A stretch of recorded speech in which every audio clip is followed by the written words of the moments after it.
my name is Kelly and welcome to Core Pilates for All.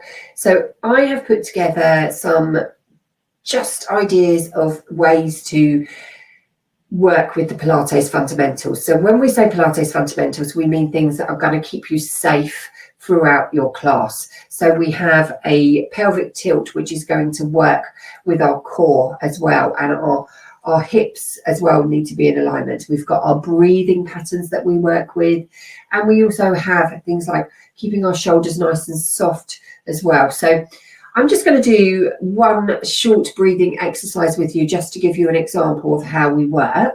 So if you can just bring your hands to your knees for me. You can sit if this is comfortable. If you prefer, have your legs in an open position. Okay, so think about your bottom. So your sit bones either side. Okay, I want them to try and feel grounded into the floor.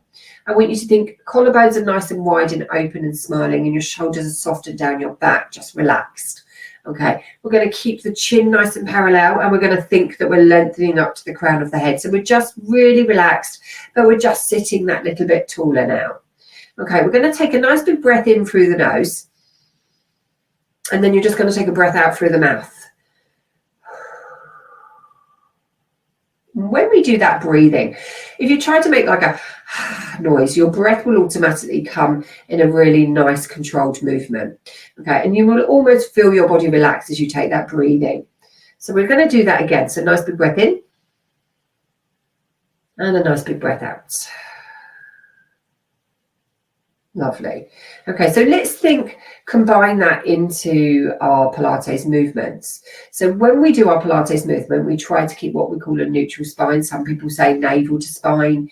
Some people do push your spine into the floor. But I personally like to say your navel to your spine, because I think you can imagine then your tummy muscles coming in towards your back. So you're just kind of keeping a nice arch of your back when you're in your flow. And when you're on the floor, on the mat, you can feel a slight arch in your back. So you're pushing your navel down towards your spine, but you're keeping that slight arch underneath your back. So almost like a little blueberry under there that you don't want to squash, okay?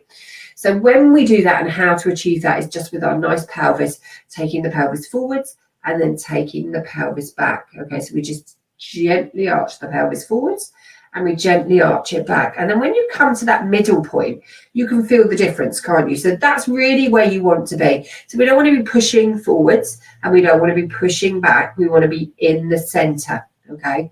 So center pelvis with our shoulders soft and our collarbones open.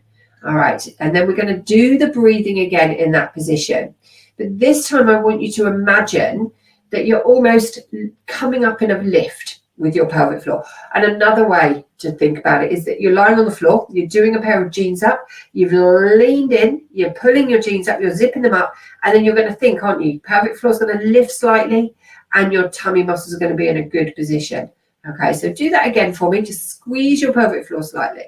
Don't tense up your shoulders when you do this one.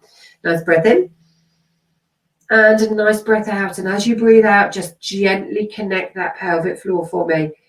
And you should, in theory, feel your pelvic floor front to back. So it's like a hammock that runs front to back. Sometimes you can feel the front only and not always the back. So it takes time to get to know. But the more Pilates you do, the more you will become in tune with your pelvis and how it all works together. Lovely. So we have one more thing that we use in our exercises, and that is our belt that we have around our waist. So we have our core muscles. Okay, so they aren't just here in that six pack that people like to call them. Okay, this is your rectus abdominis that runs across the top.